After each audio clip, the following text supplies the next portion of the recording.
In an age before men had learned to chart the stars, when the gods still walked the earth and the winds bore their whispers, there was a wedding unlike any other.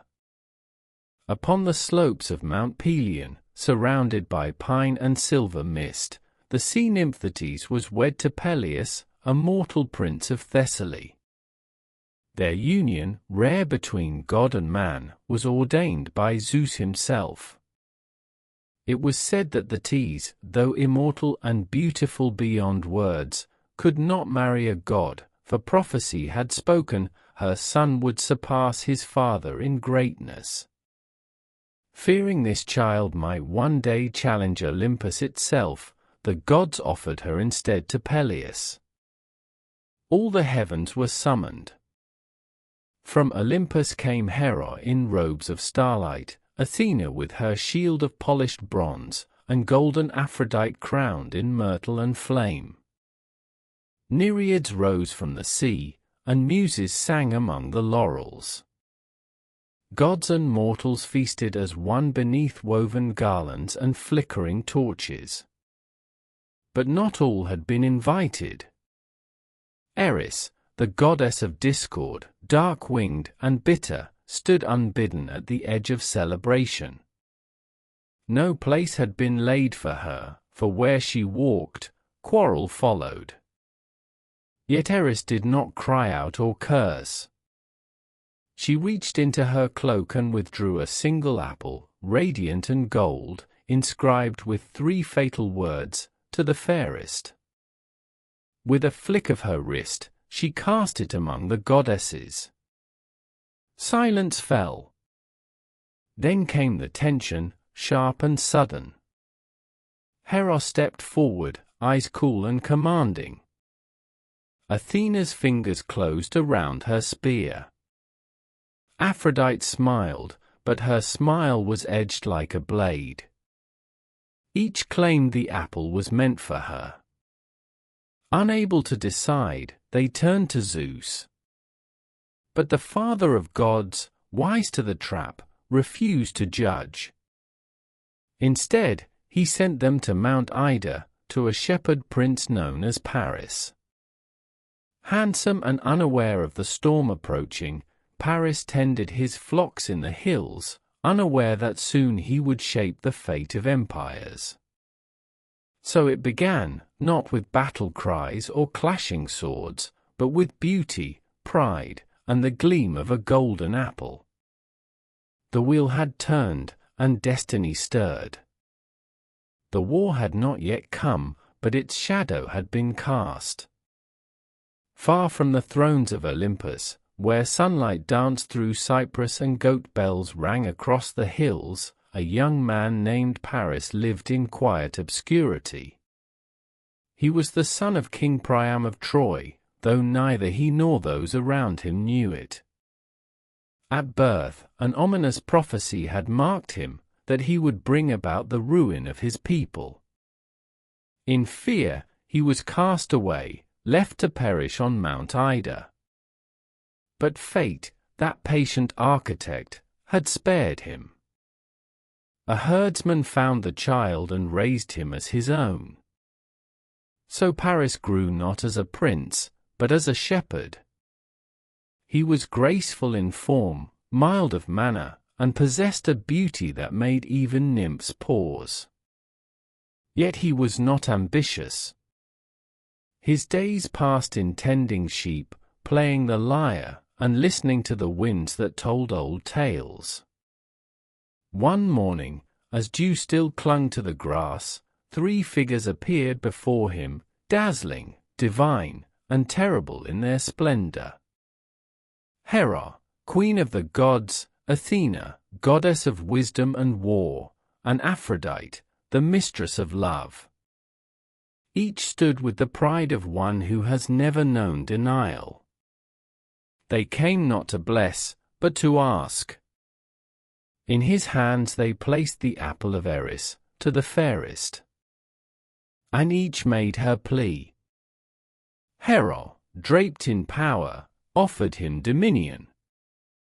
"Choose me," she said, "and you shall rule vast lands." Kings shall bow, cities shall rise at your command. Athena, with eyes of grey steel, promised victory. Choose me, and I will make you the wisest of men, unconquerable in battle, revered by all. Last came Aphrodite. She said little, only this: choose me, and I will give you the most beautiful woman in the world. Paris looked at them, the promise of power, of glory, of love. And he, young and untested, chose desire. He gave the apple to Aphrodite. The choice seemed simple. But choices have echoes. From that moment, the world began to shift. Hera turned away, offended. Athena's gaze grew cold. Neither forgot the insult. And Aphrodite, true to her word, smiled.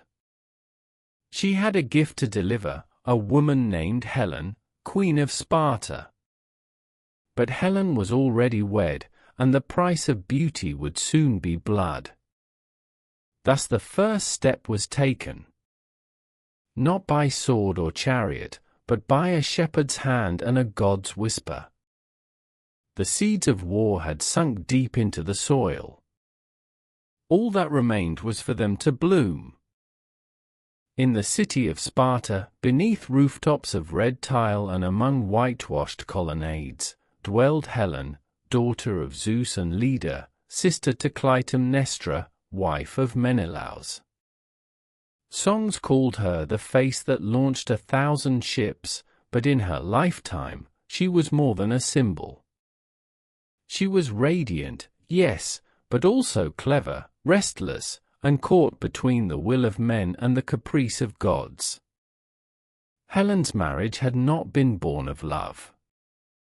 Suitors from across the Greek world had once gathered for her hand, kings, warriors, princes, each hoping to win her favor. But it was her stepfather, King Tyndareus, who devised the path forward. On the council of wise Odysseus, he made each suitor swear a solemn oath to accept the chosen husband and to defend that union with their lives, should it ever be threatened. Thus, when Helen chose Menelaus of Sparta, her hand was given, and her suitors bound themselves to his cause. Years passed. Helen bore Menelaus a daughter. Life in Sparta was calm, if distant. But fate stirred once more when Paris, Prince of Troy now fully grown and recognized, arrived at the Spartan court. Officially, he came as a guest, a noble visitor bearing gifts, welcomed under the sacred laws of hospitality. In truth, he came guided by Aphrodite, whose promise burned like fire.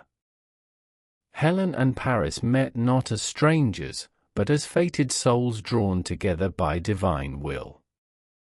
What passed between them, whether seduction, enchantment, or mutual yearning, remains clouded by myth. Some said Aphrodite veiled Helen's heart, softening it with spells.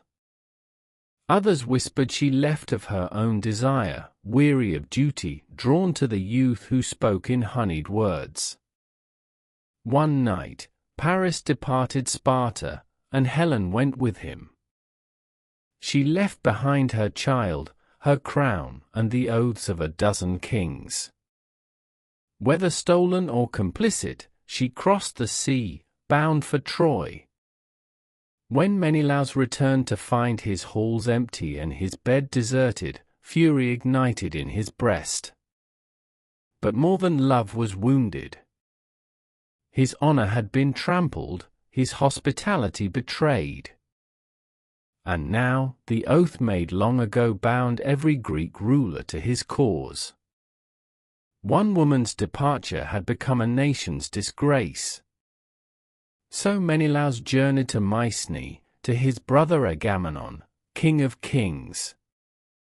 Together, they would summon the old oath, rally the Achaeans, and call upon every sworn blade in Hellas. For Troy had taken something precious. And Greece would answer, not with words, but with war. From the halls of Mycenae, where black stone drank the heat of the sun and lions guarded the gates, a call rang out across the land. Messengers were sent, swift-footed men bearing tokens of kingship and reminders of a forgotten oath. Each message was the same: Helen has been taken. Menelaus has been wronged. You are bound by blood and vow. The oath of Tyndareus, once a mere formality, spoken in peacetime, now became a chain upon the wrists of Greece's greatest warriors. In Pylos, old Nestor set down his staff and gathered his sons. From Argos came Diomedes, young and fierce, known for his skill with both spear and word. From Salamis came Ajax the Greater, broad as a gatehouse and silent as stone. In Thessaly, the wild Myrmidons readied their black ships, awaiting the command of a single man, Achilles, son of Peleus and Thetis.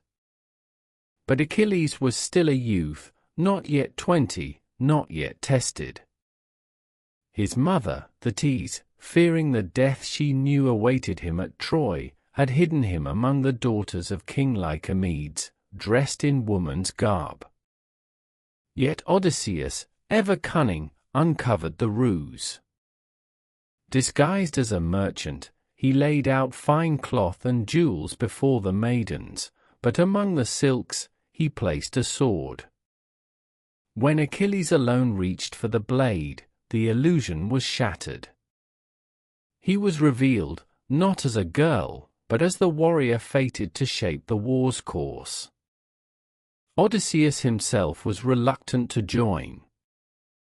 At home in Ithaca, with wife and newborn son, he feigned madness, yoking ox and mule to a plough and sowing salt upon his fields. But the oath could not be undone. Palamedes, sent to test his truth, placed the infant Telemachus in his path. Odysseus turned the plough aside, and his deception crumbled. Bitter, but bound by honor, he took up his shield. So the kings of Greece gathered, one by one. Shipwrights labored on the shores, carving hulls from cedar and pine. Black sails were stitched. Armor was polished until it gleamed like starlight. In Aulis, a fleet began to form, a forest of masts rising from the sea, stirred by the cries of seagulls and the rhythm of drums. 1,000 ships, 100 kings, and tens of thousands of men, all preparing for war. Not for plunder, not for conquest, but for the sake of an oath, a stolen bride, and wounded pride. And behind it all, the gods watched, some in amusement, others in quiet dread. For though men believed they steered the course of war, it was fate, old and patient, that guided their hands. The storm was gathering. Soon, it would break. The fleet lay waiting in the Bay of Aulis, a vast array of ships with black prows and billowing sails, all ready to cross the Aegean and strike at Troy. But the winds, once faithful to the oarsmen of Greece, had grown still. Days passed. Then weeks. Not a breeze stirred the sea. The ships rocked gently in place, but could not sail. The men grew restless. Supplies dwindled.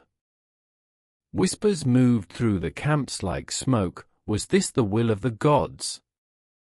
Had they been cursed? In desperation, Agamemnon, commander of the host and brother to Menelaus, summoned the seer Calchas, priest of Apollo. With eyes closed and hands raised to the sky, Calchas spoke the will of the divine. His words were grave. The winds sleep because Artemis, mistress of the hunt and guardian of the wild, has been angered. A great wrong was done by Agamemnon, a boast too proud, a deer slain that was sacred to her. The goddess demands a price. Only one thing will appease her, the blood of Iphigenia. At those words, silence fell across the camp. Iphigenia, daughter of Agamemnon, child of Clytemnestra. A girl, no more than a blossom. Agamemnon was torn. His heart, once resolute, now staggered beneath the weight of the god's demand. But pride and duty pressed upon him. He had called this war, summoned these kings, and now the fate of all hung on his choice. So he sent word to his wife, bidding her bring Iphigenia to Aulis under false pretenses, with the promise of a wedding between their daughter and Achilles. Clytemnestra came, radiant with hope, her daughter walking beside her, unaware. And there, on the altar of Artemis, the truth was revealed. Some say Achilles tried to stop it. Some say he wept. But none could change what followed. As Iphigenia stood before the altar, she did not flee. Some say a divine calm took her. Others say she vanished at the last moment, replaced by a stag. But most believe the blade fell, and her blood stained the stones. And then the wind returned. Strong and sudden. The sails filled. The sea beckoned. The fleet departed. 1,000 ships cut through the waves, the warriors of Greece standing upon their decks like iron statues. But behind them, on the shore of Aulis, a mother screamed beneath the open sky. And in the hearts of men, a shadow had already taken root. The war had begun in earnest, not in Troy, but in the hearts of those who marched toward it, with a god's favor bought at the price of a child. The sea was calm the day they reached the shores of Troy. 1,000 ships, black against the morning light, lined the horizon, their sails folding like wings as they approached the land. The prows struck sand one by one, and from their bellies poured men in bronze, carrying spears, swords, and hunger for glory. The long-promised wrath of Greece had arrived. At the front stood Achilles. Now a man and no longer hidden, he had risen among the Myrmidons like flame on dry grass. His presence, bright and terrible, inspired awe and fear in equal measure. His armor, newly forged, caught the sun and turned it to fire. His eyes held the calm of the deep sea before a storm. But the first clash did not come at Troy itself. The Greeks landed not at the city's gates, but further down the coast. There, in the region called Mysia, they met King Telephus, a ruler loyal not to Troy, but to his own people. Mistaking the shore, the Greeks had attacked in error. A battle followed, fierce, bloody, and brief. Achilles led the charge, his spear swift, his rage unquestioned. Telephus, though brave, was struck down and wounded deeply. Yet his fate had not ended. Limping and fevered, he later sought healing from the very man who had cut him. For it was prophesied, only the one who wounded Telephus could heal him. And so, the tide of war paused for a moment of mercy. Achilles scraped rust from his spear, mixed it with herbs, and laid it upon the wound. The bleeding ceased. Telephus recovered. But the war could not be undone. With new guidance and supplies, the fleet sailed again, now guided straight for Troy. As the coastline of Ilium rose before them, the warriors saw its high walls, strong and unbroken, built, it was said, by the hands of gods. Behind them, the plain stretched wide, and beyond the gates, towers gleamed under the sun. The Trojans watched from those walls, noble Hector, the eldest prince and shield of the city, King Priam, old and wise, and Paris, whose choice had begun it all. The Greeks came ashore in full force. Tents sprang up like fields of canvas. Ditches were dug, palisades raised. The siege had not yet begun, but the first stones were set. Neither side moved to strike the first true blow. Yet both knew, the peace of that moment was only the breath before the cry. 9 long years would pass before the gates of Troy would fall. But on that first day, as the spears were sharpened and the gods took their places in the heavens, all knew the war was real and no one would leave unchanged. As the Greek encampment stretched across the Trojan shore, it became more than a collection of tents. It became a city in its own right, a place of order, of ranks and routine, of alliances and old rivalries rekindled. For though the Greeks had come united under the banner of vengeance, their hearts beat to different rhythms, and their pride often stood taller than their oaths. At the head of the host stood Agamemnon, king of Mycenae, brother to Menelaus. His authority was broad, but his temper was fierce. He was a man used to obedience, not by charm, but by fear and command. Beside him stood Achilles, younger by years but greater in the eyes of many. His deeds in battle, even before Troy, had become legend. No warrior matched his speed, his strength, his fury.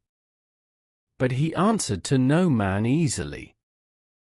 His loyalty, like his wrath, was not given lightly. Between these two, the High King and the unrivaled hero, simmered a tension that would one day fracture the entire war. Odysseus of Ithaca served as the voice of reason. Wily, thoughtful, always watchful, he bridged disputes with cunning words and quiet influence. Dians of Argos brought zeal and honor, a warrior who sought glory but never at the cost of duty. Ajax, both of Salamis and of Locris, one vast and silent, the other quick and rash, added their weight to the camp's strength. And then there were the lesser known, the foot soldiers and captains, the messengers and seers, all playing roles no less essential. The army moved like a great living beast, fed by hope, ambition, and the desire to be remembered. In the early months, the Greeks did not lay direct siege to Troy. Instead, they struck the outlying cities, allies of Priam, rich in gold and horses. Town by town, they razed them, took prisoners, and stripped their stores. Women were taken as spoils. Among them was Briseis, a maiden of great beauty, claimed by Achilles. Another, Chryseis, was given to Agamemnon. These raids fed the war machine and weakened Troy's reach. But they also planted the seeds of discord among the Greeks themselves. For in war, even allies fray. And as the 9th year dawned, with no clear end in sight, tempers grew short, and eyes began to turn not only toward the enemy walls, but inward, toward the rivalries that had long been buried under shared purpose. The fire that had brought them to Troy still burned. But now, its light began to flicker. Year after year, the Greek army remained camped upon the shores of Ilium. The war had not turned into a grand clash of champions, as poets might have hoped, but into something slower, more grinding, a siege without resolution. Troy stood proud behind its walls, high and strong, defying the Achaean blades with patience and stone. The Greeks raided the countryside. They seized livestock, torched villages, and blockaded the city's gates. Yet the Trojans, well provisioned and protected by thick ramparts and the strength of their allies, endured. And so the war dragged on. During these years, heroes were made and names were sung. Ajax the Greater repelled whole columns with his massive shield. Diames, young and relentless, cut a swath through Trojan lines and earned the admiration of gods themselves. And Odysseus, with his cleverness and calm, rescued ambushed allies and spied behind enemy lines under disguise. But it was Achilles who became legend. With the Myrmidons at his back, he struck fear into every foe. His wrath was precise, his movements like fire on a dry plain. No man stood against him and lived. From the river Scamander to the gates of Troy, his name became a shadow cast over every Trojan heart. Yet no matter how many fell, the walls did not crumble. Inside Troy, King Priam presided over a court heavy with grief. His eldest son, Hector, took the burden of defense upon himself.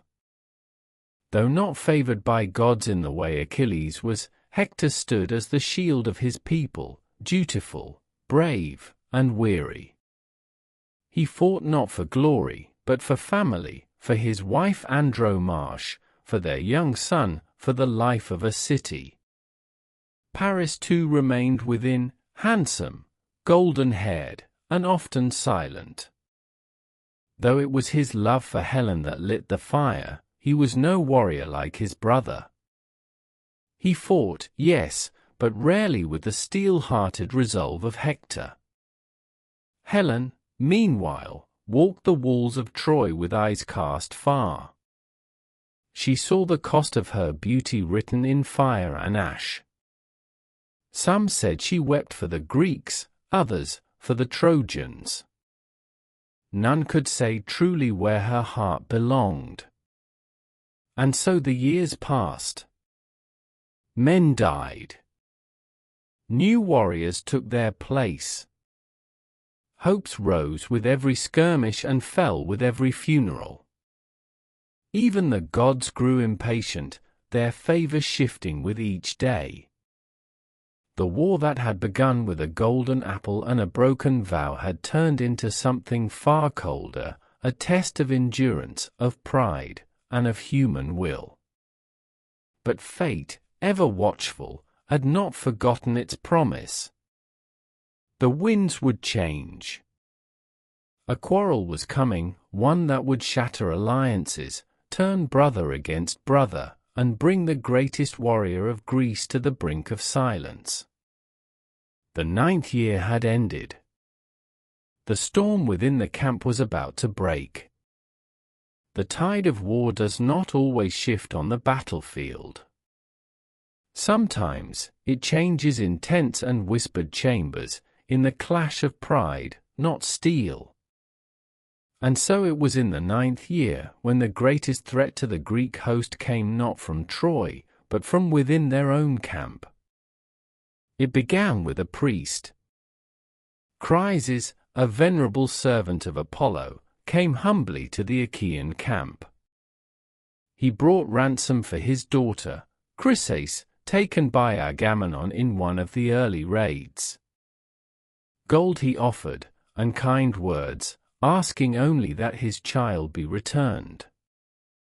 But Agamemnon, seated high on his pride, dismissed the old man with scorn. No gifts, no pleas, no god would sway him, he said. Chryses would remain his prize. The priest departed, veiled in silence, and prayed. Apollo heard. The god's wrath came swift and unseen. Arrows of plague fell upon the Greek camp. Men grew fevered, cattle died, fires burned without cause. Day by day, death walked through the tents, and despair grew like mold. At last, the seer cultures spoke. The plague would not cease until the girl was returned. Agamemnon, dark with anger, relented, but with a bitter condition. If he was to give up Chryses, he would take another prize to balance the loss. And so, he turned his eyes toward Achilles.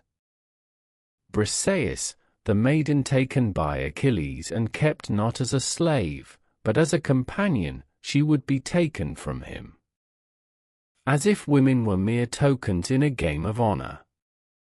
Achilles, struck with disbelief, stood before the gathered kings and demanded justice. But Agamemnon refused.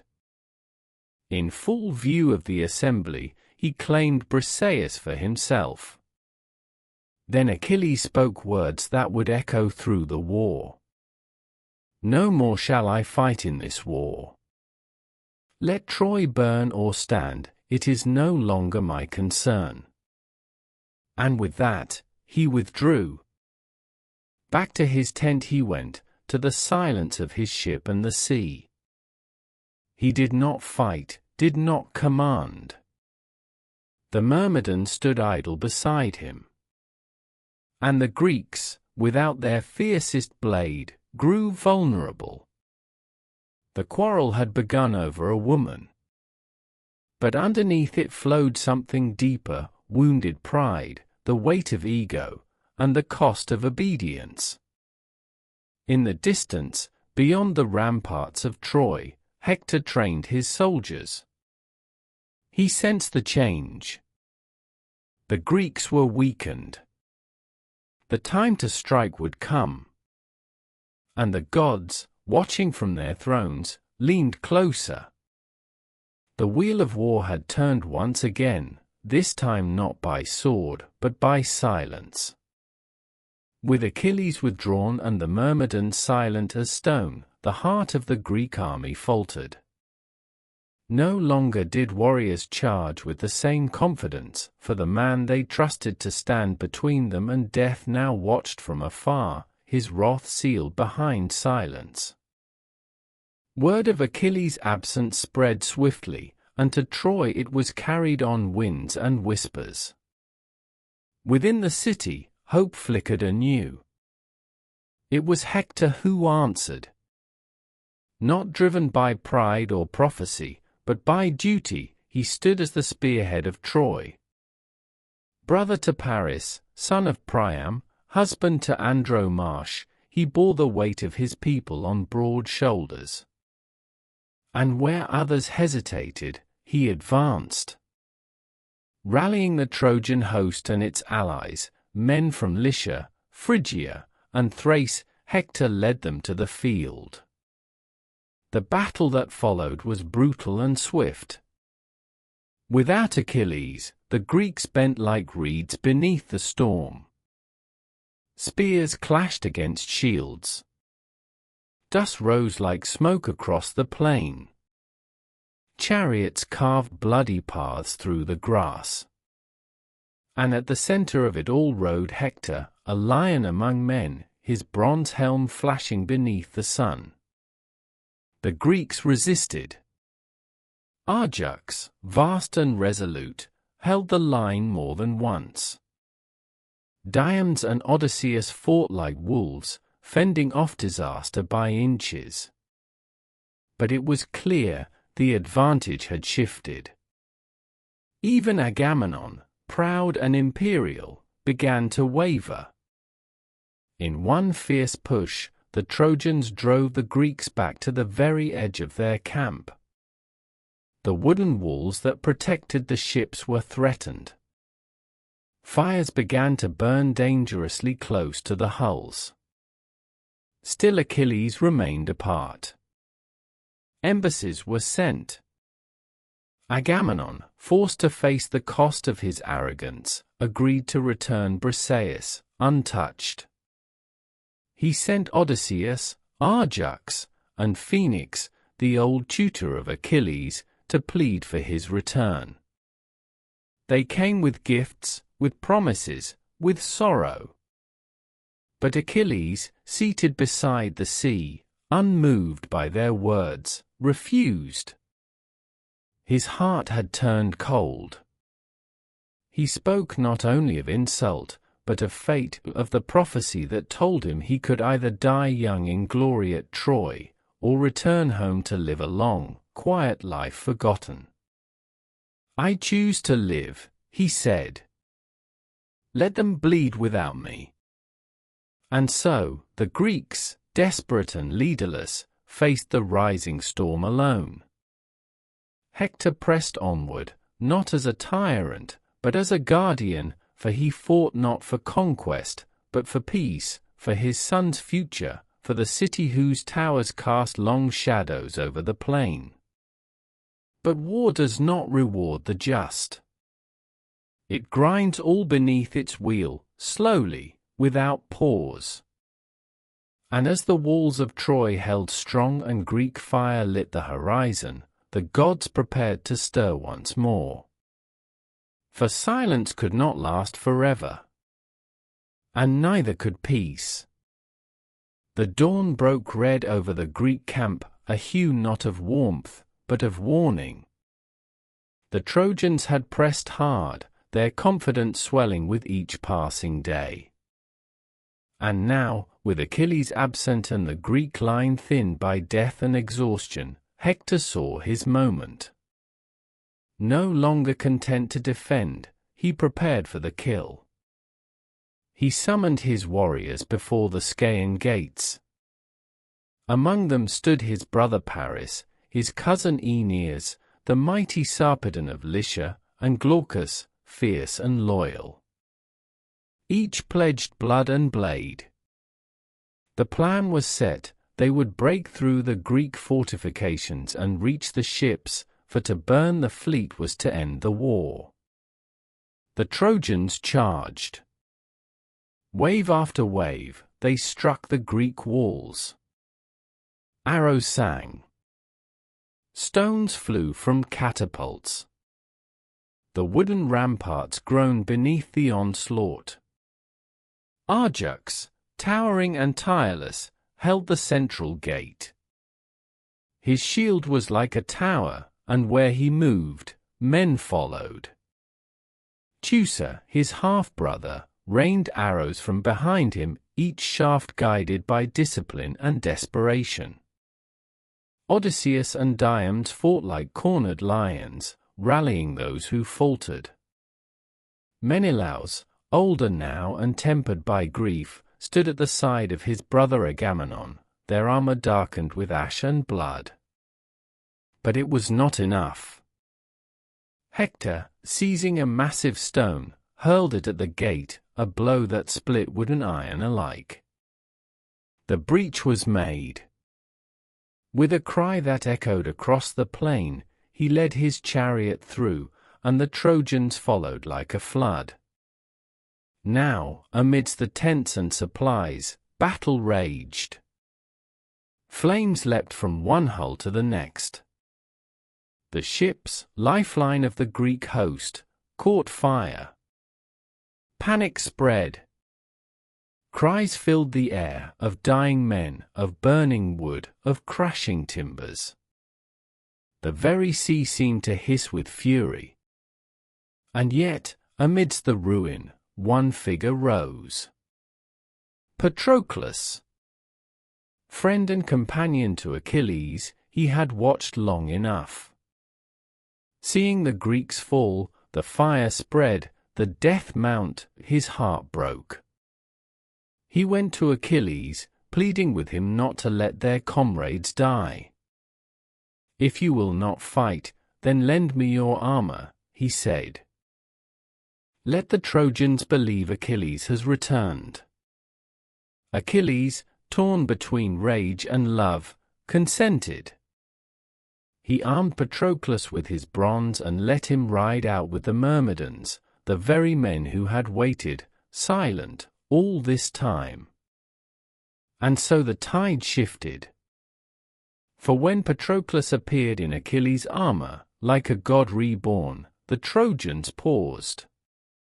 Fear returned to their eyes. They hesitated.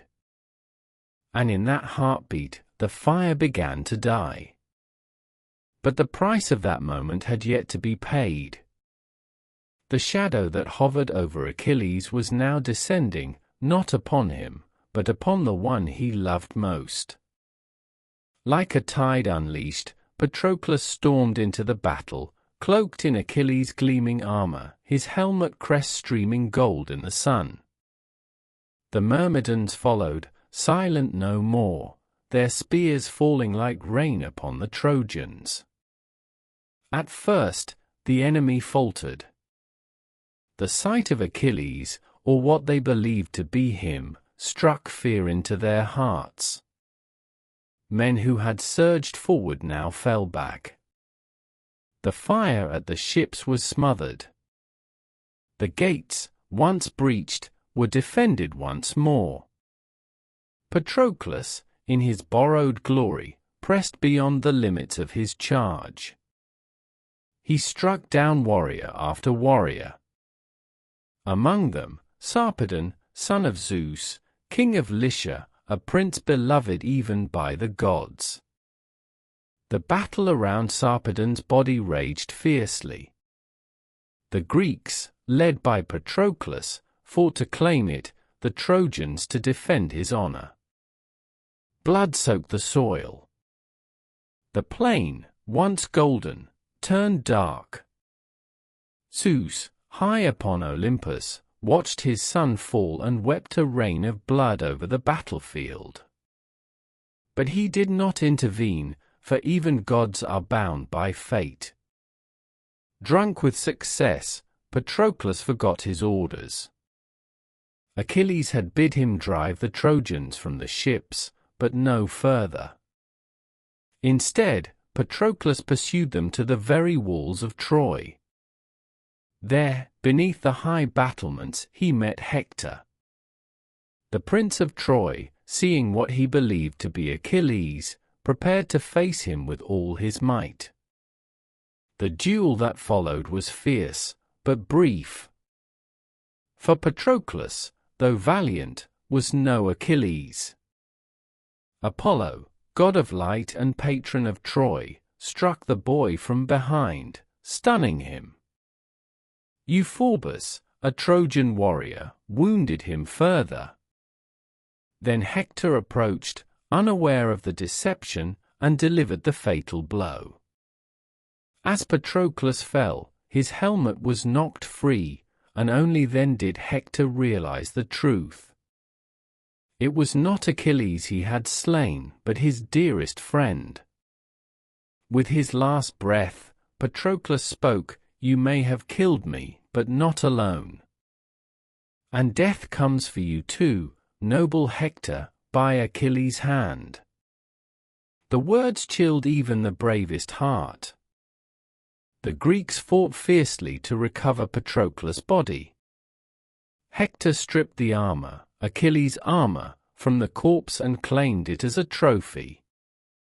But the body itself, the Greeks bore back to camp, bloodied and broken, a weight heavier than bronze. In Achilles' tent, silence greeted the news. Then came a sound that had not been heard since the Myrmidon withdrew, a cry, deep and terrible, rising from the heart of a man not yet mourning, but already consumed by fury. The wrath of Achilles, long held in check, had been awakened. And with it, the war would enter a new and darker phase. The tent of Achilles, once a place of silence and detachment, now shook with grief. When the body of Patroclus was laid before him, Achilles fell to the ground. He wept not as a warrior, but as a man torn from the last piece of his soul. His cries echoed beyond the camp, across the sea, and even up to Olympus. Thetis, his mother, heard. From the depths of the ocean she rose, veiled in sea foam and sorrow. She found her son unarmored and broken, seated beside the body of his companion. Achilles, once proud and distant, now asked for only one thing: vengeance. But he could not fight.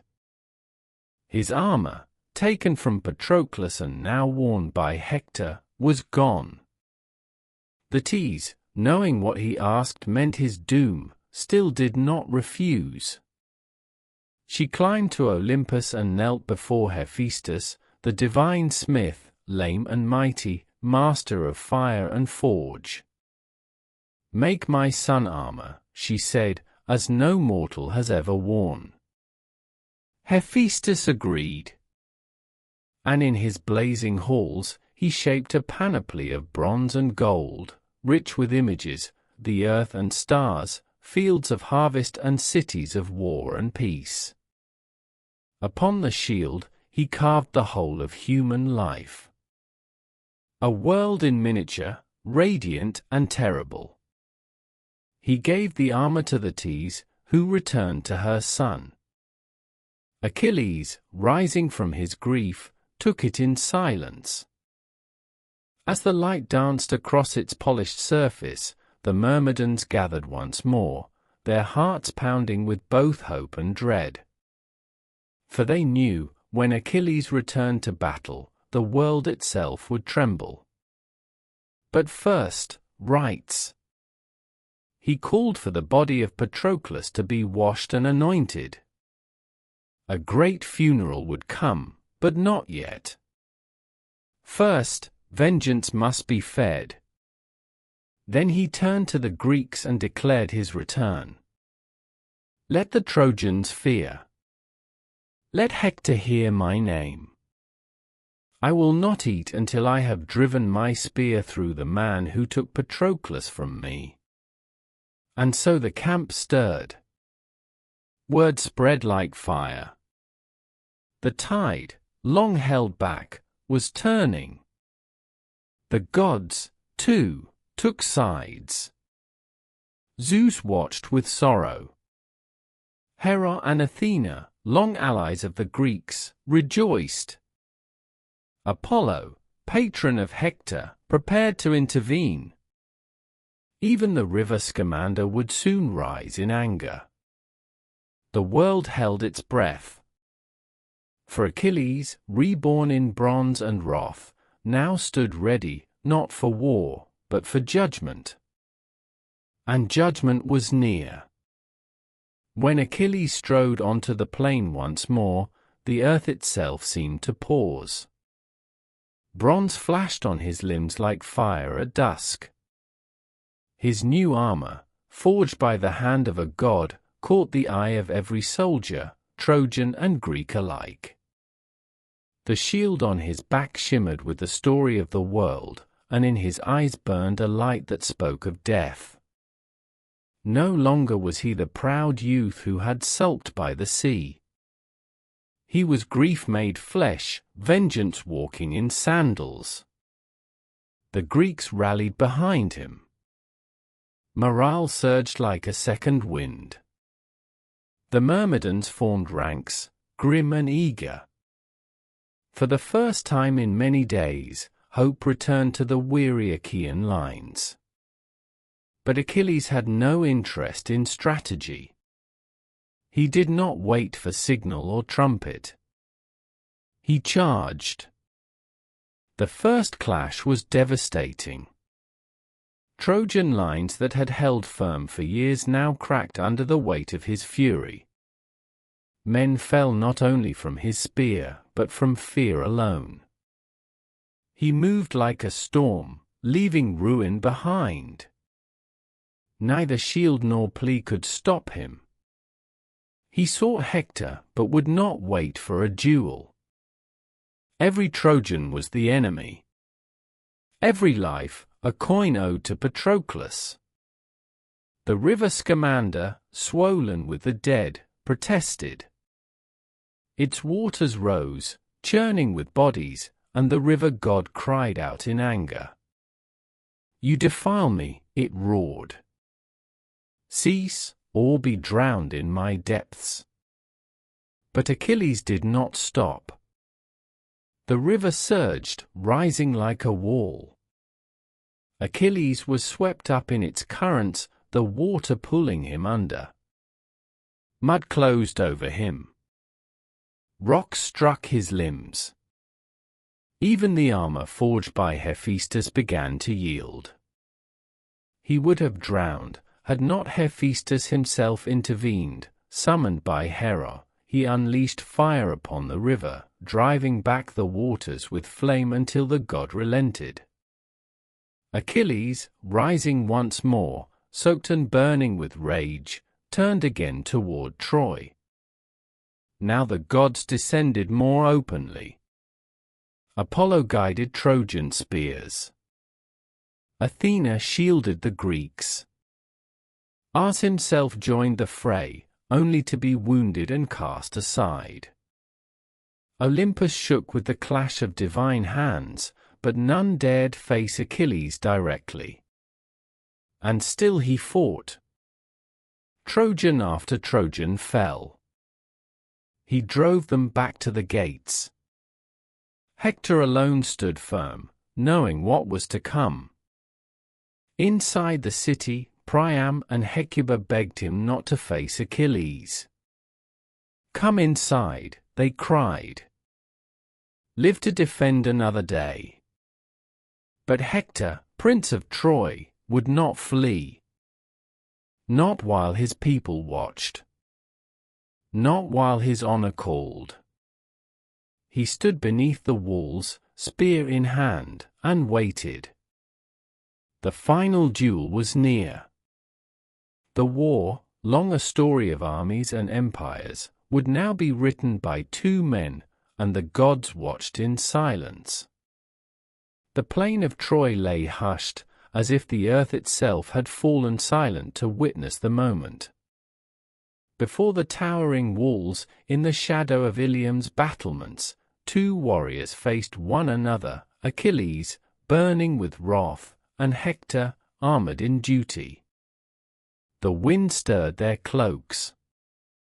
Dust swirled around their feet. Hector, though brave, felt the weight of fear. He had watched Achilles tear through the Trojan ranks like wildfire, leaving ruin behind. His brothers lay dead. His city trembled behind him. Yet he did not retreat. Still, in the final moment, doubt seized him. He turned and ran. 3 times he circled the city's walls, with Achilles close behind. The chase was swift, and no one cheered. Even the gods looked on, their faces grim. At last, Athena, favoring Achilles, came to Hector in disguise, taking the form of his brother Deiphobus. With false comfort, she urged him to stop and fight, promising to stand by his side. Encouraged, Hector halted and turned to face his fate. The two champions met in the center of the plain. Words were exchanged, offers of mercy for the fallen, of proper rights for the dead. But Achilles, hardened by grief, refused. "There shall be no pact between lions and men," he said. The duel was swift, brutal, and tragic. Hector fought with all his strength, but Achilles, armored in divine wrath and bronze, was unstoppable. With a final strike, he drove his spear into Hector's throat, the one place left unprotected. As Hector fell, the gates of Troy groaned behind him. He begged with his last breath, "Let my body be returned to my father. Let me not lie forgotten." But Achilles, blind with fury, denied him. he stripped the body of its armor, the very armor Achilles himself had once worn, and bound the corpse by the ankles. Then, lashing it to his chariot, he dragged Hector's body across the dust of the plain. Gasps rose from the walls. Within the city, Priam fell to the ground in anguish. Andromache, Hector's wife, fainted at the sight. Their young son, Astyanax, clung to her robes, too young to understand the loss that had befallen them. Achilles returned to camp, his vengeance complete, but his heart not healed. For the rage that burned so brightly had consumed the very part of him that could be comforted. The gods watched in silence. Even they, eternal and distant, turned their faces from the sight.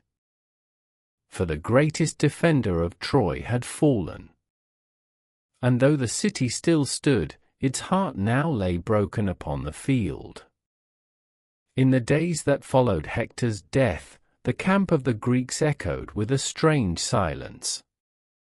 The warriors rejoiced in their victory, yes, for Hector had long been the shield of Troy, but even in triumph, there was unease.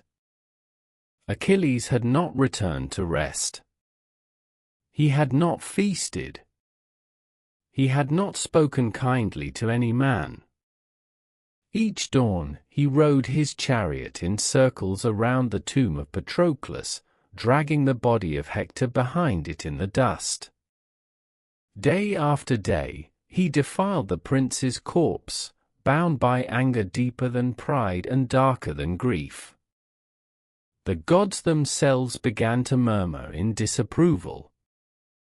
Apollo, protector of Troy, looked upon Hector's body with pity. "This is not justice," he said. And others agreed, even Hera and Athena, long allies of Achilles. For all men, even foes, deserve peace in death. Zeus, king of the gods, sent word to the Thetis, "Go to your son. Tell him it is enough. Let him yield to mercy." At the same time, another figure stirred, old King Priam, father to Hector, ruler of Troy, now broken by loss. With his city trembling, his sons gone, and his queen in mourning, he resolved to do the unthinkable. He would go to Achilles, alone, unguarded, and beg for the body of his son. Guided by Hermes, god of travelers and thieves, Priam passed unnoticed through the Greek camp. He entered the tent of Achilles not as a king, but as a father, his aged hands trembling with gifts, gold, cloth, and treasures beyond counting. But it was not wealth that moved Achilles. It was the sight of Priam's face, lined with sorrow, and the sound of his words. "I have done what no man has done before, kissed the hands of the one who killed my son." In that moment, something broke within Achilles. The fire that had devoured his soul dimmed. He looked upon Priam and saw not an enemy, but a mirror, a man shaped by love and grief. Slowly, he rose. He took Hector's body, cleansed it, wrapped it in linens, and placed it gently in the old man's arms. "No more harm shall come to him," Achilles said. "Let him go home." For the first time in many days, he wept, not for Patroclus, nor for himself, but for all the fathers and sons who would never embrace again. Priam returned to Troy under a truce of 12 days, bearing the body of his beloved son. The city mourned. Women tore their hair, old men beat their breasts, and children cried without understanding why. Hector was laid to rest with honor, the last great hope of Troy lowered into the earth. And for a brief moment, in the heart of war, there was silence. A silence not born of fear, but of sorrow. And behind it, fate waited, patient and unyielding. 12 days passed, and the mourning ceased. The fires of Hector's pyre had long turned to ash, and Troy, though bruised, stood unbroken. But the Greeks, though momentarily stilled by grief and truce, had not abandoned their cause. The war resumed, and with it came new warriors, drawn by glory and bound by fate. From the east, across mountains and rivers, came Penthesilea, queen of the Amazons. She arrived not out of loyalty to Troy, but seeking redemption. For she had slain her own sister by accident and wished to die in battle, her name preserved in valor. She was tall and fierce, her armor bronze and crimson, her spear swift as lightning. With her came a host of Amazon warriors, women raised not in halls, but in the wild, trained not in courtly grace, but in war. When Penthesilea entered the field, the Trojans welcomed her as a savior. Their spirits, once sunken in Hector's absence, rose anew. And indeed, in her first charge, she scattered Greek lines like chaff. Warriors fell beneath her hand. Her speed and courage stunned even the seasoned. But Achilles, ever watchful, ever restless, met her. Their battle was a storm. Spear met spear. Blow after blow rang across the plain. For a moment, even the gods turned to watch. But Achilles, driven by grief and still unmatched, struck the fatal wound. As she fell, he looked upon her, and his heart was moved. For in her eyes, he saw not hatred, but a strange kinship. A warrior soul, fierce and fated. Some say he wept. Others say he cursed his hand. But all agreed, he honored her in death. No sooner had her blood dried than another warrior approached, Memnon, son of Eos, goddess of the dawn, and king of Ethiopia. He too came to aid Troy, his name already etched in distant songs. Clad in dark bronze, flanked by thousands, he entered the war not for riches or politics, but for friendship, for he too had known Hector and sought to avenge him. In his first encounter, Memnon slew Antilochus, the valiant son of Nestor, sacrificing his own life to save his father. The old king, grey and bent with sorrow, watched helplessly. Achilles, hearing of the death, rose once more. He met Memnon on the field. Two demigods. Two sons of immortals. Their duel was long and bitter, each strike echoing like thunder. But in the end, Achilles prevailed. Memnon fell, and his mother, Eos, wept golden tears upon the horizon. The war had gained no ground. The walls of Troy stood still. Yet two more champions had perished. Each loss, each death, echoed across the fields. Achilles, though undefeated, felt the weight of fate tighten. He had slain Hector. He had buried Patroclus. He had faced the sons of goddesses and prevailed. But the end, he knew, drew near. For no man, not even Achilles, could outrun prophecy. It was written long before the first ship left Aulis, before Helen was taken, before the gods quarreled. The fate of Achilles was sealed, that he would find immortal glory at Troy, and there meet his death. He knew it. Thetis had whispered it to him as a child. The choice had been his, a quiet life in Phthia, unknown and long, or a blaze of glory that would echo through the ages, ending in youth.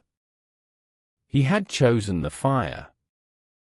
Now, the fire dimmed. Achilles, having slain Hector, Memnon, and countless others, had become something more than man, and yet, something less.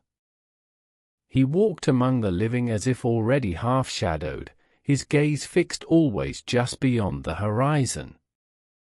Then came the gods. Apollo, angered by the slaughter, by the desecration of Hector's body, and the fall of noble Memnon, turned his will against Achilles. For though fate would claim him, it would be through divine hands that the blow would fall. Paris, Prince of Troy, long scorned, long sheltered behind the walls, was chosen. He had never been a warrior like Hector. But he was still a son of Priam, and the gods still favored him. With Apollo guiding his hand, he took up his bow. As Achilles stormed the Trojan gates once more, driving fear before him, Paris stood upon the battlements. He loosed a single arrow. It struck the one place Hephaestus had not armored, the heel. The blow was small, almost unworthy of so mighty a man. But it was enough. Achilles staggered. He did not cry out. He did not fall immediately. But as blood flowed, dark and sudden, the weight of years pressed down. His knees buckled. His vision blurred. He was carried from the field by Ajax and Odysseus, his body still tall and shining, but the spark fading. The Myrmidons wept. Even the wind held its breath. He died not with a roar, but with a whisper, calling perhaps for Patroclus, or for Thetis, or for home. And so, the mightiest of the Achaeans fell. The Greeks mourned deeply. They cut their hair. They clothed themselves in black. They built a great pyre on the shore and placed his body upon it. Around it, horses were slain, armor offered, and games held in his honor, chariot races, boxing, feats of strength, all in tribute to the man whose presence had once turned the tide of war. His ashes were placed beside those of Patroclus, as he had wished. A great tomb was raised upon the shore, a mound that would stand for centuries, visible to every sailor who passed, a silent marker of glory and loss. But Achilles' death brought more than mourning. It left a gap, one that many would seek to fill. And in that struggle, new rivalries would rise. The war was not yet over. But its brightest star had set. Achilles was gone, and with him, the heart of the Greek army. Yet the war could not stop. Troy still stood. Helen had not been reclaimed. The oath still bound them all. But first came the question, who would take up the armor of Achilles? It had been crafted by Hephaestus himself, a panoply of divine strength and splendor. More than protection, it was a symbol, a mantle of leadership, and a key to the soul of the war. Two heroes stepped forward to claim it, Ajax of Salamis and Odysseus of Ithaca. Ajax was the largest and most fearsome warrior after Achilles, a fortress in flesh, noble and honest, favored by the common soldier. He had carried Achilles from the field. He had never wavered. Odysseus was smaller, quieter, but unmatched in cunning and persuasion. His words, like his blade, were sharp and precise. He had led embassies, devised tactics, and held the trust of Athena. The Greeks could not agree by merit alone. So the chiefs called for a contest, a judgment, to be decided by votes and the will of the people. Each man spoke. Ajax, blunt and proud, listed his deeds with sincerity. He had protected the ships, lifted the fallen, faced Hector in single combat. "Let the armor go to the strongest," he said, "for war is won with steel, not tricks." Then Odysseus rose. He spoke not only of himself, but of the war. He recalled the oath, the cause, the future. He spoke of Troy's fall not as a dream, but as a plan. "Strength holds the line," he said, "but wit breaks the wall." When the votes were cast, the armor was given to Odysseus. Ajax stood in stunned silence. Humiliated before the host, he withdrew. Darkness fell over his heart. That night, madness took him. Some say Athena struck him, others say despair. He took his sword and fell upon it alone, far from the camp. When dawn came, they found him a giant in death, fallen like a tree. The Greeks buried him quietly, honoring him not with songs, but with shame-tinged silence. His death was not one of glory, but of sorrow. Two heroes had now fallen, not by Trojan blades, but by the hand of fate and their own hearts. Yet the war pressed forward. Odysseus now bore the armor. The Greeks still sought the key to Troy's undoing. And now they looked beyond brute force. For walls built by gods would not fall to swords alone. A new path would be sought, through prophecy, through trickery, through destiny yet unspoken. With their greatest warriors gone, Achilles to death, Ajax to despair, the Greeks stood at a crossroads. The war, once thought to hinge on strength of arms, had become a contest of endurance and wits. 9 years had passed, and still the walls of Troy held. It was then that the Greeks turned again to prophecy. They summoned Calchas, seer of Apollo, who had long walked among them, his eyes turned more to the skies than to the sword. "The walls of Troy," he said, "cannot fall by force alone. 3 things remain undone, and only when they are fulfilled shall victory come.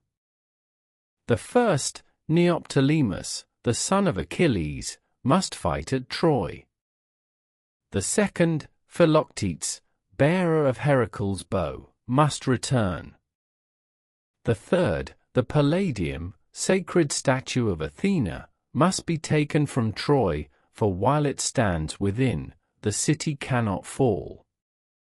Thus, 3 quests were born.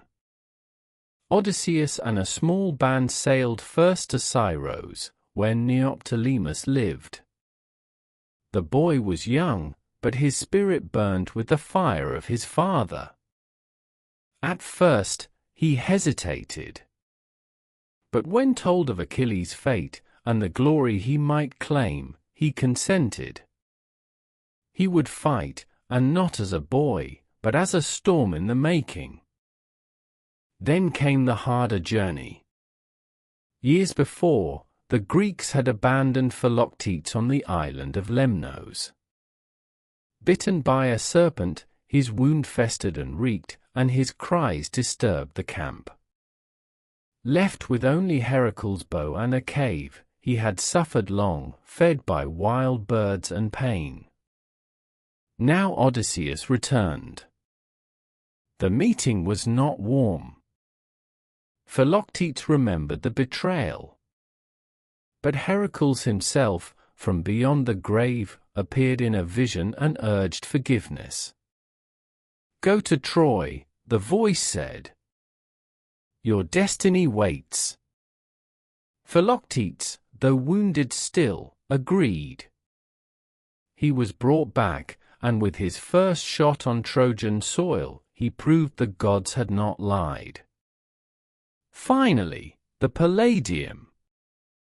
This, too, fell to Odysseus and Diamedes. Under cloak of night, they slipped into the city, climbing walls and evading guards.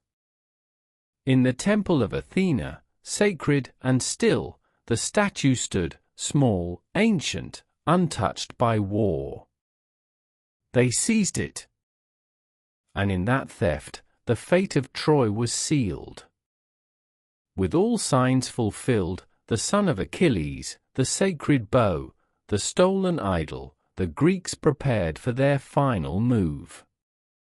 But it would not be by sword or siege. It would come from a gift, hollow, wooden, silent. And in it, the war's end slept. The plain before Troy had grown quiet.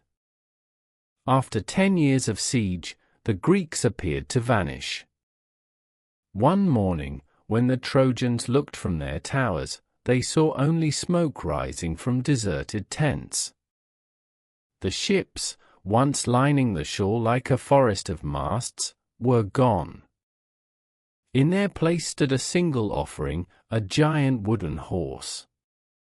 It towered above men, shaped with care, its flanks curved and smooth, its manes carved in flowing lines. Upon its side, an inscription had been etched. A gift to Athena, from the Greeks, for a safe voyage home. The Trojans, starved for hope, gathered before the marvel. Some argued it was a trap. Laocoon, priest of Poseidon, warned them with burning eyes, "Beware the Greeks, even bearing gifts." He flung his spear at the horse, and it struck, sounding hollow within. The people hesitated. Then came a sign: 2 great serpents, rising from the sea, struck down Laocoon and his sons as they stood beside the altar. The creatures, terrible and divine, vanished into the temple of Athena. To many, it seemed the gods had punished the priest for his defiance. In that moment, the will of the people turned. The gates were opened. With joy, the horse was dragged within the city, past the broken stones and banners, beneath the shadow of towers. The Trojans sang and feasted.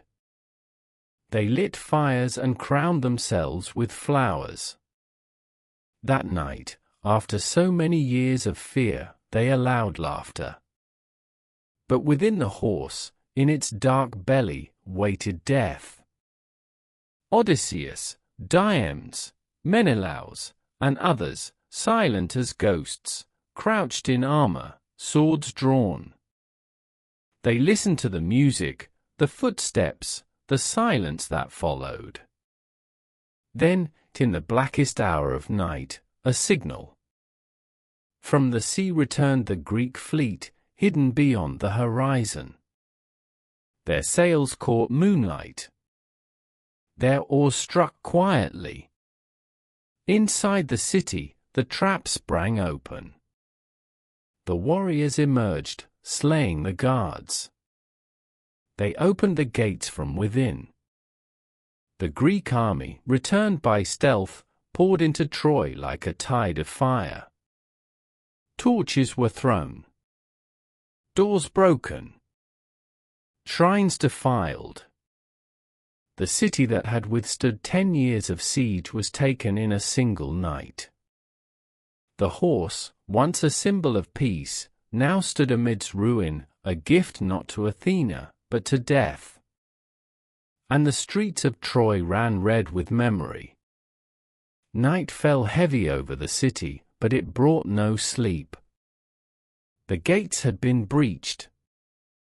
Greek warriors poured through streets that had known only Trojan footsteps for a generation. Homes were broken open. Temples were shattered.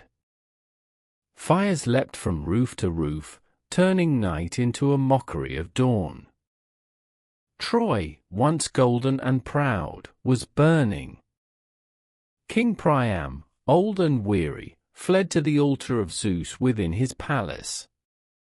He clung to the knees of the statue, his arms around his grandson. But fate showed no mercy. Neoptolemus, son of Achilles, his soul already scarred by war, found them. And there, at the very threshold of the gods, he struck the king down. Blood soaked the marble. Elsewhere, Andromache was dragged from her chambers. Her young son, Astyanax, still clinging to her, was torn away. The Greeks, fearing the boy might one day rise to avenge his father Hector, hurled him from the walls. Paris, whose love had begun it all, met his end not in battle, but quietly, wounded by Philoctetes' bow, poisoned by a mortal arrow. He died in the hills, far from glory, far from Helen. Helen herself walked the streets in silence, her head bowed. Some cursed her, others wept at the sight of her, a beauty that had cost them everything. Menelaus found her at last, and in that moment of reckoning, raised his sword. But her gaze, filled with sorrow, stilled his hand. He took her back, not with joy, but with the weariness of one who has seen too much. Cassandra, the daughter of Priam, gift cursed by Apollo, had seen it all, long before it came. She had warned them of the horse, the fire, the fall. But no one had listened. And now, as the city crumbled, she was seized by Ajax the Lesser, dragged from the temple of Athena, her cries unheard even by the gods. The cries of the dying mingled with the crash of stone. Horses panicked. Mothers screamed. Smoke choked the skies. By morning, Troy was no more. Its towers lay in heaps. Its palace reduced to embers. The sea wind carried the smell of ash. The city that had endured for generations, that had once stood proud and defiant, was a ruin. Only silence remained. Silence, and the groan of timbers burning.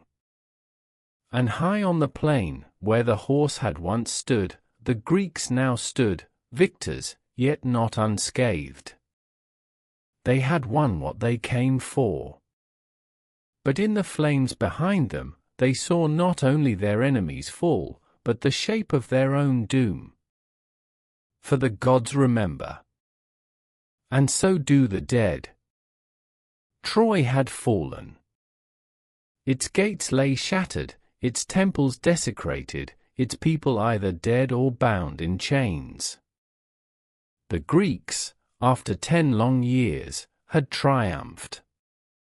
But as the smoke settled, and the shouting ceased, a strange quiet gripped the conquerors, not joy, but something colder. Among the ruins, the warriors wandered, some in silence, some in madness. They had won, yes, but what remained? There was no glory in the corpses of children, no pride in the shrieks of captive queens. Odysseus, who had devised the horse and broken the stalemate, found Cassandra among the fallen. She clutched the statue of Athena, her eyes vacant, her voice a whisper of prophecy long ignored. He took her as his prize, not in cruelty, but because fate demanded she suffer further. For the gods had not finished with her. Agamemnon, high king of the Greeks, claimed Cassandra as well. He took her aboard his ship, bound for Mycenae, unaware that she would be his final omen. For at home, Clytemnestra, his wife, mother of Iphigenia, waited, her heart forged by grief and vengeance. Menelaus retrieved Helen. He led her to the shore like a man escorting a ghost. None knew what passed between them, whether words of love or rage. But he took her back. The war's cause, once a fire, had become a shadow. Neoptolemus, son of Achilles, stood alone where Priam had died. He had avenged his father, yes, but in doing so, he had killed an old man kneeling in prayer. That memory would follow him all his days, a stain no crown could erase. And Ajax the Lesser, who had defiled Athena's temple and dragged Cassandra from the altar, his crime did not go unnoticed. The gods, wrathful and just, marked him. His fate would come not in battle, but in storm and sea. As the Greeks prepared to sail, they did not offer thanks. Instead, they argued over spoils, over captives, over who would go and who would stay. Old rivalries flared anew.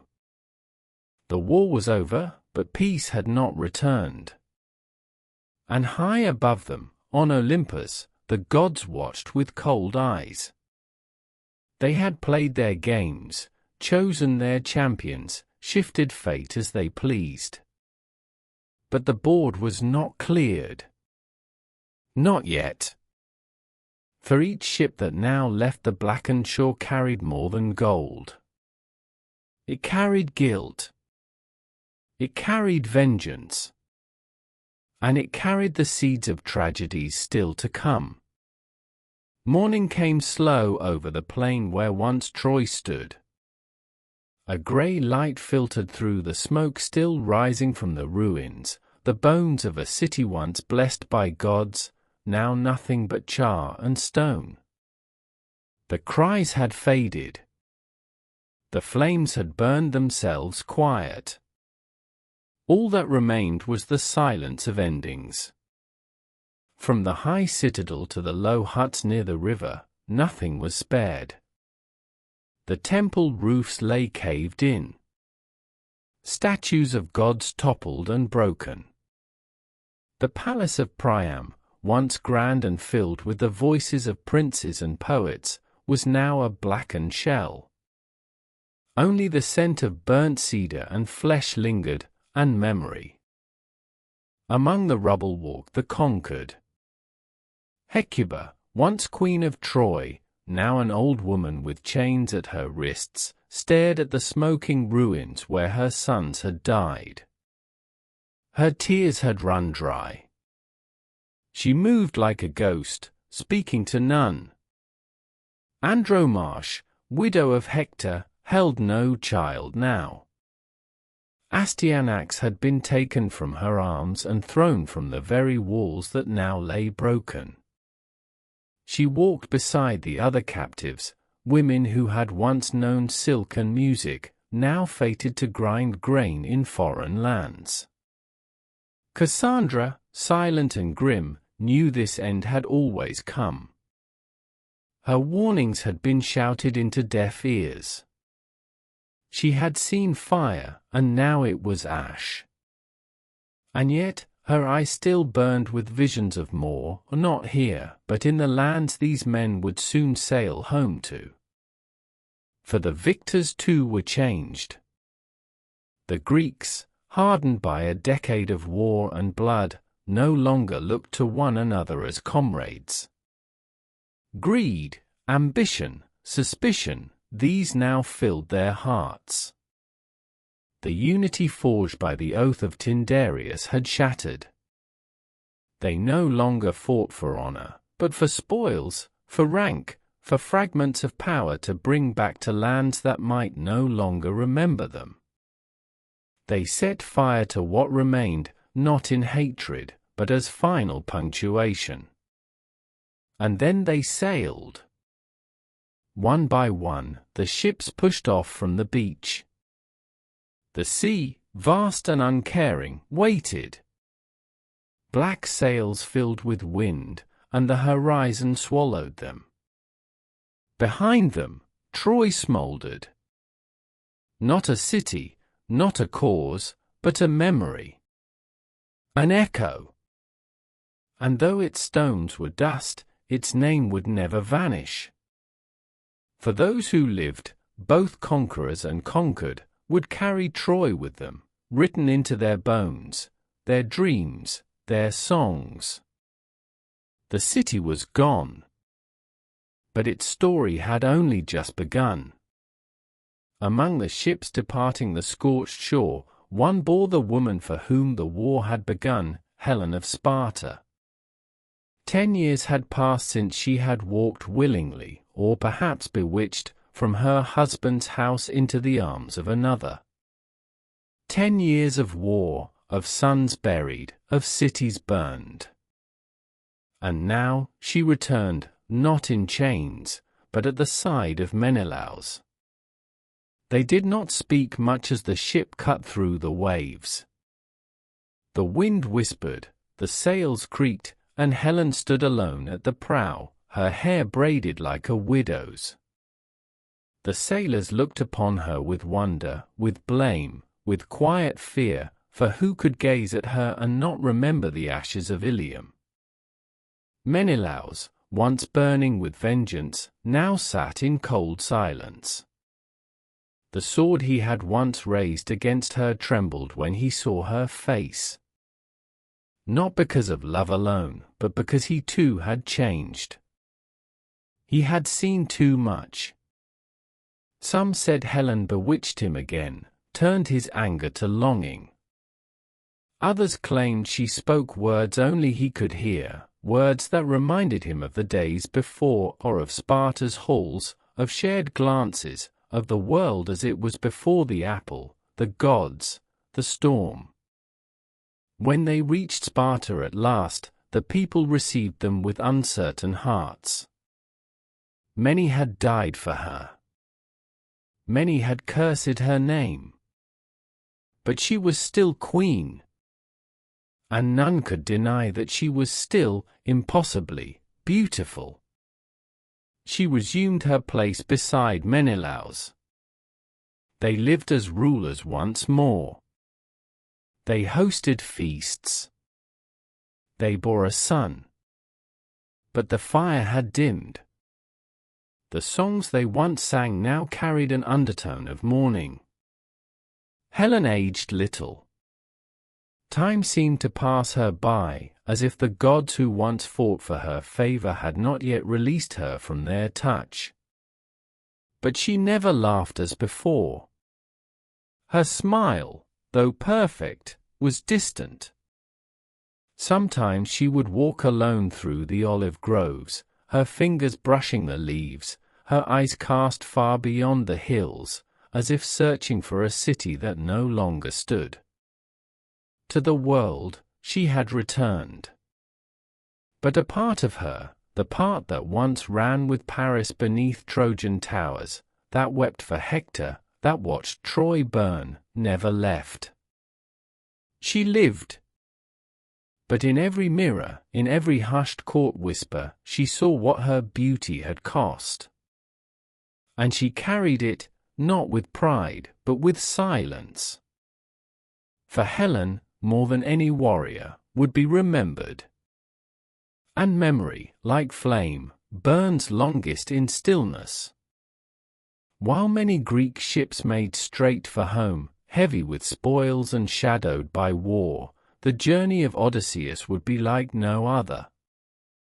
For though the king of Ithaca had helped end the war through wit and courage, the gods had not forgotten his role in the fall of Troy, nor had they forgiven. Especially not Poseidon. The god of the sea, insulted by the defilement of his temples and the arrogance of men, stirred the waves against him.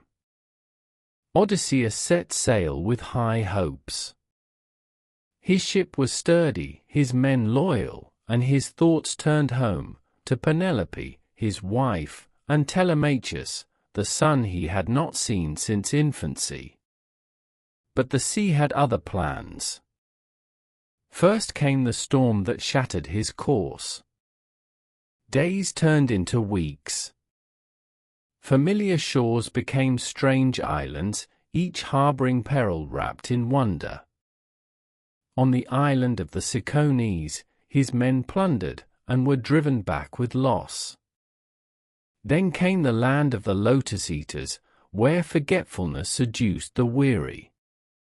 Odysseus dragged his men back to the ships, their minds fogged with false peace. Next came the cave of Polyphemus, the Cyclops, a monster with one eye and no mercy. Trapped and taunted, Odysseus devised a plan. He named himself Nobody and blinded the beast, escaping with his men beneath the bellies of sheep. But in his pride, as they fled to sea, he revealed his true name. It was a fatal boast. Polyphemus called upon his father, Poseidon, who cursed Odysseus to wander far, suffer long, and see his home only after all his companions had perished. So began a journey not of days or months, but of years. He would face enchantresses and storms, sirens and monsters. He would walk through the halls of the dead and sleep on shores not marked on any map. And through it all, he would carry the war within him, the memory of Troy, the face of Hector, the echo of Cassandra's cry, the ashes of burned walls. Back in Ithaca, Penelope waited. She wove by day and unraveled by night, fending off suitors who pressed for her hand, believing her husband long dead. Telemachus, now grown, searched the horizon, unsure if his father was myth or man. And Odysseus, though still alive, had become a story, cast upon the waves by pride and fate. The gods had taken Troy, yes. But they would take their due from its conquerors as well. Not all who fled the ruin of Troy vanished into sorrow. Among the ashes and shattered gates, a figure emerged, not a prince in glory, but a man carrying both his father and the future. Aeneas. Son of Anchises and the goddess Aphrodite, he had fought bravely through the war's final days. When the city fell and the fire devoured every wall, he did not fall to vengeance or despair. Instead, he obeyed the voice of the gods, who whispered not of revenge, but of a destiny yet to unfold. With his aged father upon his back, his young son Ascanius at his side, and the household gods of Troy in his hands, Aeneas fled the burning city under cover of darkness. His wife, Creusa, was lost in the chaos, her spirit later appearing to him in a dream, bidding him to move on. He did. Gathering the remnants of Trojan blood, Aeneas wandered across the seas, a second exile shadowing the first. Storms struck. Food ran short. His people despaired. But always, the gods guided his path, sometimes gently, more often with trial. In Thrace, he buried his kin. In Delos, he heard prophecies. In Carthage, he found love. There, Queen Dido, wise and strong, welcomed him. They shared days of passion and nights of story, until the gods intervened. Jupiter reminded Aeneas that his fate lay not in Carthage, but beyond the western sea. Aeneas obeyed. Dido, abandoned, cursed him. Her death would echo into another war, centuries later, between Rome and Carthage. But that lay far ahead. Aeneas sailed on. At last, he reached the shores of Italy. There, he fought again, not for conquest, but for a place to plant roots, to end the long wandering. The wars were hard. Blood was spilled. But in time, the Trojans were accepted. And from Aeneas' line would rise something greater than revenge. Rome. A city not yet born, but already stirring in the womb of time. Aeneas did not rebuild Troy. He did not return to the past. He carried it, in his heart, in his son, in the stories passed around firelight. Through him, Troy did not die. It transformed. From ashes, a new world would one day rise, not shaped by gods and golden apples, but by law, endurance, and the memory of what had been lost. And so Aeneas, the last great soul of Ilium, walked not into oblivion, but into legend.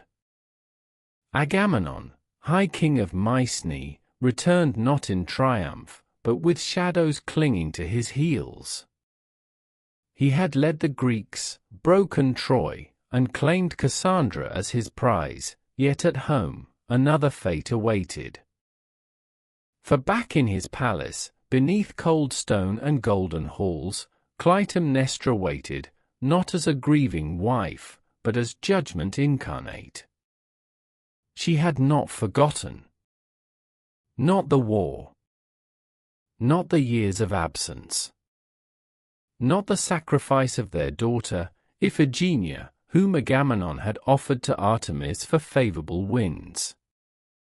That wound had never healed. It had deepened, fermented, darkened. When the king returned, he found the gates open, the hearth warm, and his wife smiling. Cassandra, now a silent shadow, walked beside him.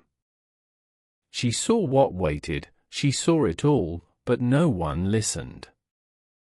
Her gift remained her curse. Agamemnon entered the palace. The bath was drawn. The cloth laid out. The blade concealed. Clytemnestra struck. Some say it was with an axe, others with a knife. Some say her lover, Aegisthus, aided her. But the blood was hers to claim. She killed him as he bathed, defenseless, unarmored, unready. Cassandra, too, fell. A daughter of kings, a priestess of gods, her visions ended in silence. The court was shaken. The people whispered. But none dared rise. For Clytemnestra stood not as a mad queen, but as vengeance, vengeance for Iphigenia, for all the women traded and broken in the name of war. Her act shattered the line of Atreus. But blood, once spilled, calls for more. Years later, Orestes, son of Agamemnon, would return, to avenge his father, to end the curse, to spill more blood upon the stones of Mycenae. And thus the war that had begun with a stolen bride, that had burned a city and shattered a world, echoed still, not across oceans now, but within the walls of homes. Troy had fallen. But the fire it lit would burn through generations. For no war ends cleanly. Not when gods walk beside men. Not when vengeance is mistaken for justice. With the flames of Ilium now a memory, and its ashes scattered by wind and time, the war that had defined an age began to drift into legend. But its echoes lingered, not in battlefields, but in the hearts of those who had returned, and those who never would. Among the Greek lords, few came home unscathed.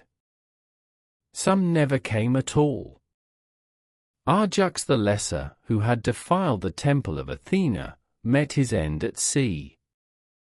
His ship was struck by a storm, not by chance, but by divine wrath.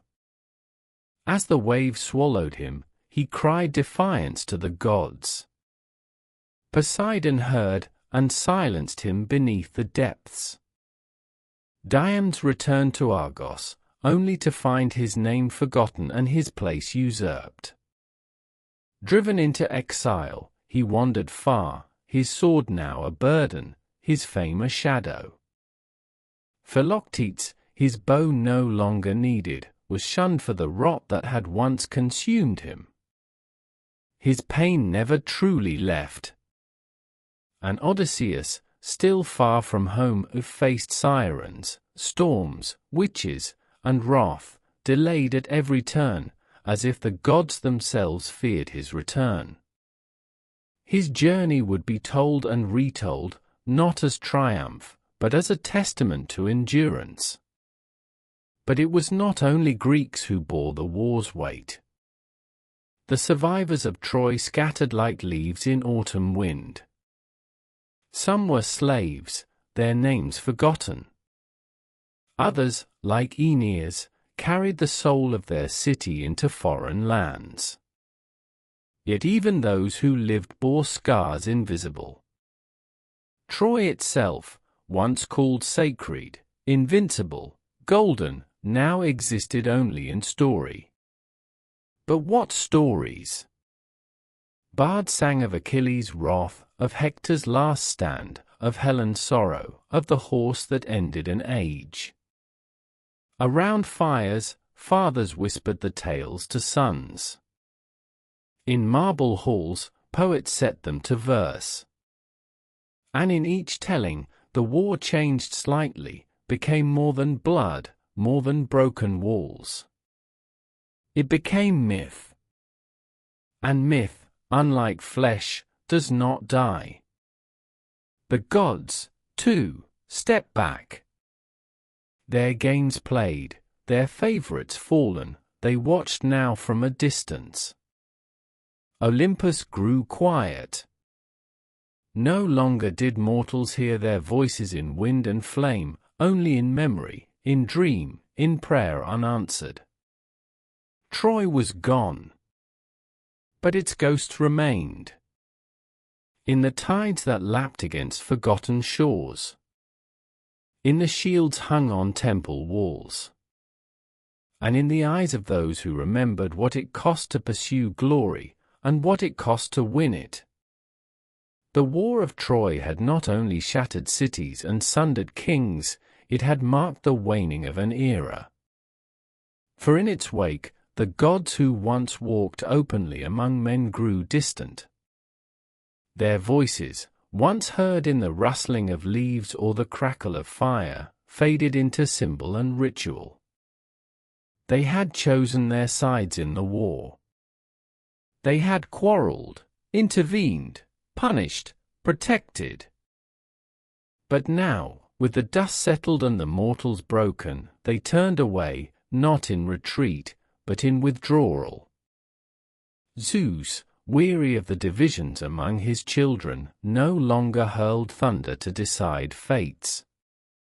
He watched the world with cooler eyes, letting mortals steer their own ruin. Athena, once radiant and wise, still bore anger over the violation of her temple. Her wrath, cold and patient, stretched into the destinies of Ajax and his line. But her hand no longer turned spears in midair. Apollo, whose arrows had once brought plague to the Greek camp, grew quiet. His lyre was heard less in the hearts of poets, more in the memories of old songs. And Aphrodite, whose promise to Paris had begun it all, stood now in the shadow of her own gift. Helen's beauty had not brought love, only ruin. Even the goddess of desire could not undo what had been set in motion. Poseidon, most relentless of all, had taken personal vengeance on the Greeks, scattering their fleet, crushing ships, and hurling men into the deep. But in time, even he let the sea calm. The gods, it seemed, had learned, as men had, that war left no victor untouched. In temples across the world, sacrifices were still made, but they were smaller, quieter. No longer did mortals expect thunder in response. The divine had stepped back. The age of heroes, when men dined with gods, and their children became legends, was ending. Now came an age of silence. Of kings without divine parentage. Of cities built not by prophecy, but by toil. Of myths slowly crystallizing into memory. And yet, even as Olympus receded, the stories remained. They were told not to summon gods, but to understand humanity, its rage, its love, its ambition, its sorrow. The gods had once shaped the world. But in the ruins of Troy, they had also been changed. And their silence, perhaps, was their final answer. Though the walls of Troy had fallen, their memory rose anew, not in stone, but in story. The deeds of warriors, the grief of queens, the wrath of gods, all found voice in the songs passed from tongue to tongue, father to son, bard to flame-lit court. And from these songs, one name rose above all others, Homer. No one knew for certain who he was, a blind poet, a wandering sage, a chorus of voices stitched into one. But through him, the war lived again. In his verses, the rage of Achilles thundered once more across the plain. Hector stood tall beneath the walls. Priam wept for his son. Helen walked the ramparts, her face turned to the sea. The Iliad, though recounting only a fragment of the war, the quarrel between Achilles and Agamemnon, captured the full weight of its tragedy. It spoke not of conquest, but of cost. Not of triumph, but of fate. And it did so with tenderness, even amid blood and fire. Later would come the Odyssey, the tale of Odysseus' long, torturous return, shaped not only by war, but by the hunger for home. It was a mirror to the Iliad, not of wrath, but of endurance. Through it, the war's aftermath unfolded, not in cities, but in the soul of a man. Other poets followed. They sang of Aeneas, of the sack of Troy, of Helen's lament and Hecuba's fall. Each tale added color to the tapestry, threads of sorrow and glory, of cruelty and love. Tragedians carved them into plays. Historians measured them against the ruins of old cities. Sculptors and painters gave them form. Generations fed upon them, not as myth alone, but as mirror. For in these tales, people saw themselves, not the gods, but the mortal struggle to find meaning amid chaos. The bards never claimed these were histories without flaw. The stories shifted, changed, contradicted. One Helen went to Troy. Another never left Sparta. One Aeneas fled. Another died. But beneath the variations, one truth held fast. That the war had mattered. That its grief was worth remembering. And that through memory, the dead lived on, not in tombs, but in voices. So even as the gods grew silent and the old heroes faded into shadow, the tale of Troy endured. Not because of what had been won, but because of what had been lost. When all the heroes had vanished into legend, and the cities lay buried beneath earth and olive root, the question remained, why? Why had they fought? For Helen? For honor? For vengeance? For fate? Historians would later ask whether Troy was real, whether it had truly stood beside the Scamander River, whether 1,000 ships had truly launched, whether the gods had once walked among men. Archaeologists would dig at Hisarlik and find ruins, ash, walls, weapons. Layers of fire. Perhaps proof. Perhaps not. But even before spade touched soil, men had asked, what was it all for? Some said it was the folly of pride. That one man's insult, one goddess's vanity, had set fire to a continent. Others saw it as the consequence of oaths, promises made in peace that bore fruit only in war. A tale of duty, twisted over time. Some believed it was divine design, a cleansing of an age grown too proud.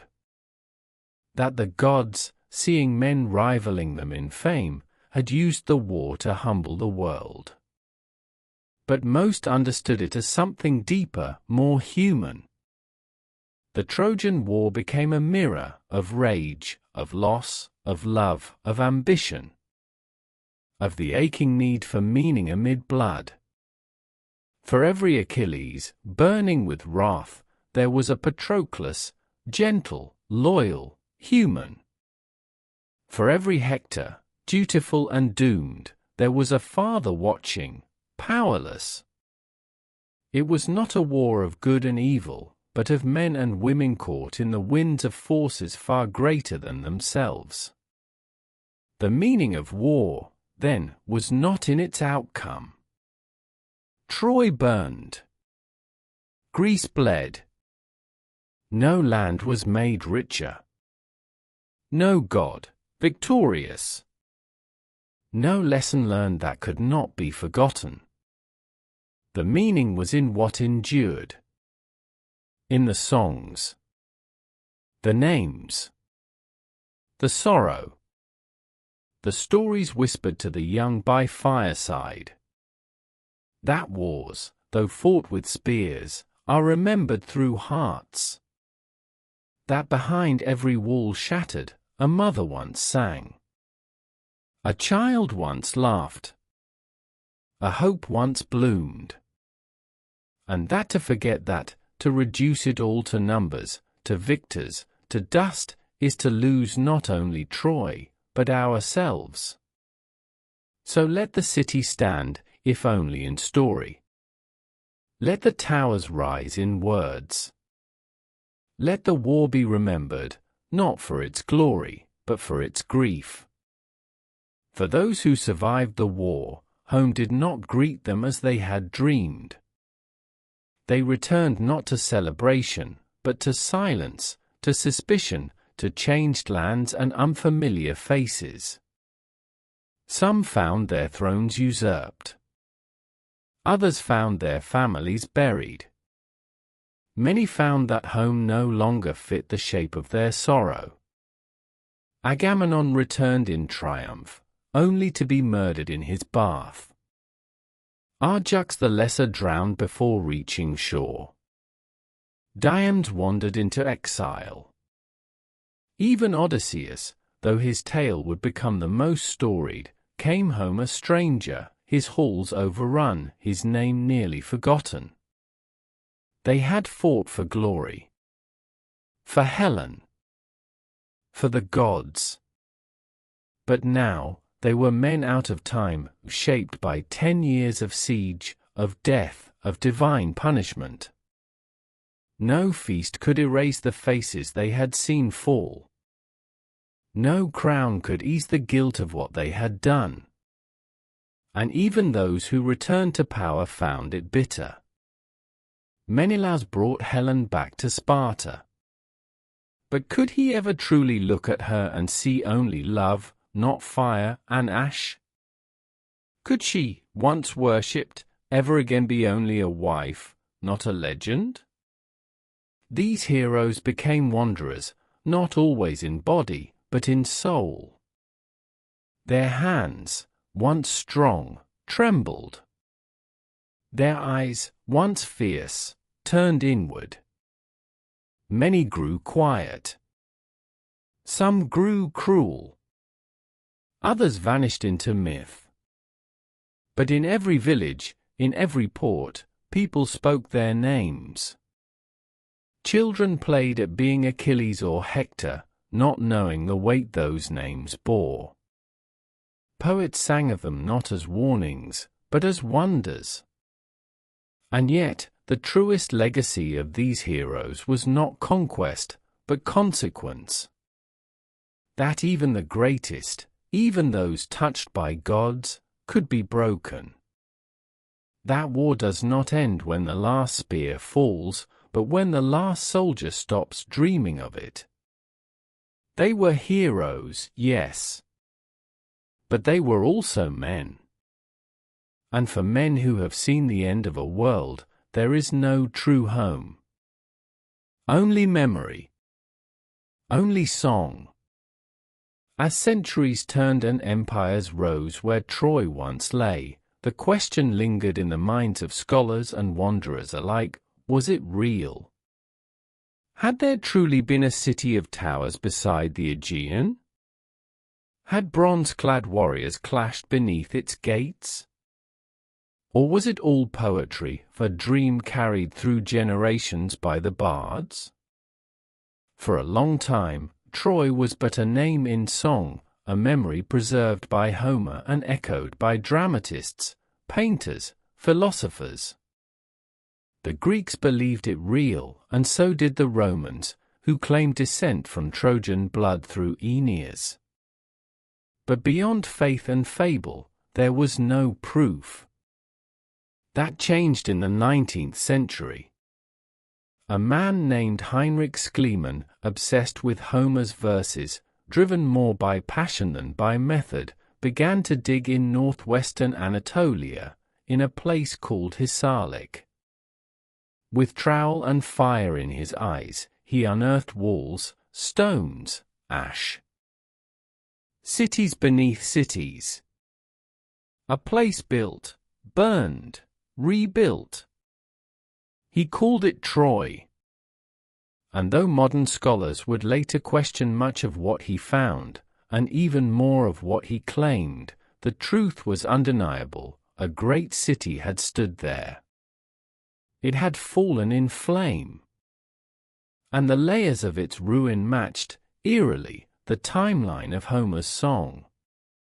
Since then, archaeologists have returned, armed not with dreams but with science. They have found fortifications, arrowheads, signs of siege, sudden destruction. They have traced trade routes, pottery shards, and Mycenaean influence. They have found, not proof of 1,000 ships, but of a deep, burning conflict.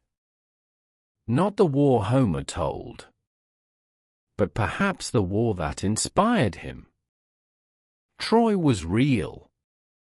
Perhaps not as he sang it, not with gods among the ranks, not with divine armor forged by fire, but real enough to matter. And so the boundary between myth and memory blurred. The war, it seems, did happen. Not as tale, but as trauma. Not as poetry, but as pain. The poet's truth, though wrapped in meter and myth, held a deeper honesty than stone could ever tell. And perhaps that is the truest legacy of Troy. Not whether it happened, but that we believe it did. That we need it to have happened. That in the fall of a city, we see ourselves, noble, cruel, beautiful, broken. And in remembering, we build anew. Long after the embers of Ilium had turned to soil, the story of Troy continued to burn, not in ruins, but in the hearts of civilizations. No other war, real or imagined, has been retold with such persistence across centuries, languages, and lands. In the marble theatres of Athens, the tragedians took up the tale. Aeschylus, Euripides, Sophocles, they brought forth the voices of those who had been silent. Not the warriors, but the women, Andromache, Hecuba, Cassandra. In their laments, the cost of war was laid bare, not in numbers, but in tears. They turned the audience from awe to sorrow, reminding them that glory was only half the tale. Rome, too, took up the flame. For the Romans, Troy was origin. In the Aeneid, Virgil crafted not only an epic, but a foundation myth. Aeneas, the dutiful exile, became the father of empire. His journey was less about victory than about purpose, the idea that from ashes could come order, from suffering, law. Medieval Europe saw in Troy the image of knightly valor. Chivalric romances reimagined the heroes as courtly nobles. Achilles wore mail. Hector defended not only city, but honor. The war was painted in the colors of feudal duty and Christian morality, stripped of gods, but thick with fate. In the Renaissance, painters and poets returned to Homer with fresh eyes. Rubens, Tintoretto, and Poussin captured scenes of fire and steel, of Helen's face, of Priam's plea. Shakespeare echoed the war's bitter comedy in Troilus and Cressida, where love and politics mocked the very idea of heroism. Modernity brought yet more voices. Some sought realism, to find the bones beneath the myth. Others, reflection, to question whether Helen was ever worth the war. In novels, films, and music, Troy was made again and again, each age adding its own layer. In times of peace, it warned. In times of war, it mirrored. For every generation finds in Troy something it recognizes. The danger of pride. The cost of vengeance. The sorrow of survival. And always, the question, was it worth it? No one answers. But still we tell it. Because Troy is not just a city. It is a story, and stories, like flames, burn as long as someone feeds them. Amid all the towering figures of the Trojan War, none cast a longer shadow than Achilles, the warrior born of sea and storm, rage and prophecy. His name endures not only as a hero, but as a riddle, the strongest, yet undone by a single wound. His heel. The tale, though unknown to Homer, grew in later centuries, that the Thetis, his divine mother, dipped him into the river Styx to make him invulnerable. Yet where her fingers held him, the heel remained untouched by the sacred water. And so, in that small place, mortality lingered. An arrow guided by Apollo, loosed by Paris, struck him there, and the mightiest of the Greeks fell, not by sword, but by a simple shaft, where flesh still knew death. The image endured. It fascinated poets and thinkers, not for its drama, but for its meaning. Achilles was perfection, terror, triumph. And yet, incomplete. The heel became a symbol, not of weakness, but of humanity. That no man, no matter how favored by gods, is whole. That every strength carries with it a flaw. Every gift, a cost. The phrase Achilles' heel entered the language of every people who heard the tale. It came to mean that hidden vulnerability, the unseen thread upon which even greatness depends. For in Achilles, we see not only the hero, but the lesson. That rage cannot protect forever. That glory is never untouched by grief. And that even the strongest bleed. He died young, as prophesied, and was buried not in a golden hall, but in a simple mound by the sea, beside Patroclus, whom he had loved more than life. But his name endured, not only in the dust of ancient scrolls, but in how we speak of pain, of power, of limits. His story reminds us, to be human is to have a heel. And in knowing that, we walk the earth more carefully, and more truly. Though the war at Troy began with mortal choices, a stolen queen, a broken vow, its fire was fanned by gods. From Olympus they watched, stirred, and judged. They bent fate, not always with malice, but often with pride. Yet when the war ended, so too did their favor. The gods, once eager to guide and punish, now turned their wrath upon the very victors they had aided. For in the sack of Troy, the Greeks had crossed lines not of strategy, but of sanctity. Temples were desecrated. Priests were slaughtered. Sacred objects were stolen or destroyed. Even the statue of Athena, the Palladium, had been taken in secret and shame. And the gods do not forget such insults. Athena, once patron of Odysseus, turned cold. For Ajax the Lesser had dragged Cassandra from her altar, and no punishment yet had fallen. Athena called upon Poseidon, and together they shattered his ship in a storm so fierce the sea itself seemed to scream.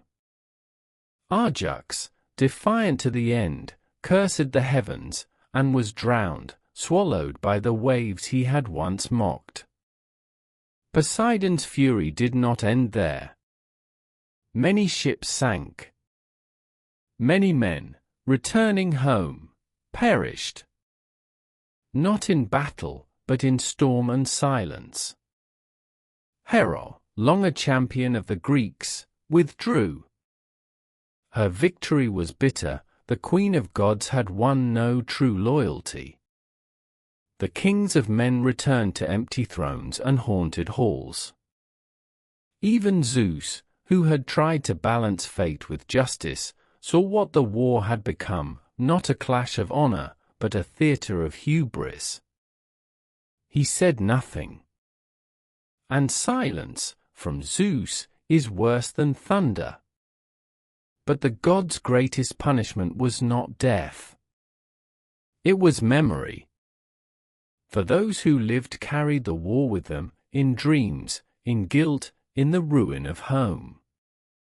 The gods had used them, and when the war ended, they left them broken. And thus, perhaps, the gods too were changed. Not worshipped in fear, but remembered with doubt. Not companions to mortals, but distant echoes.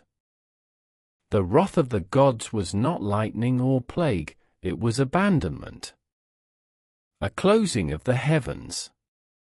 And in that silence, mankind began to look not upward, but inward. Toward memory. Toward myth. Toward meaning. Troy was no longer stone and gate, but story.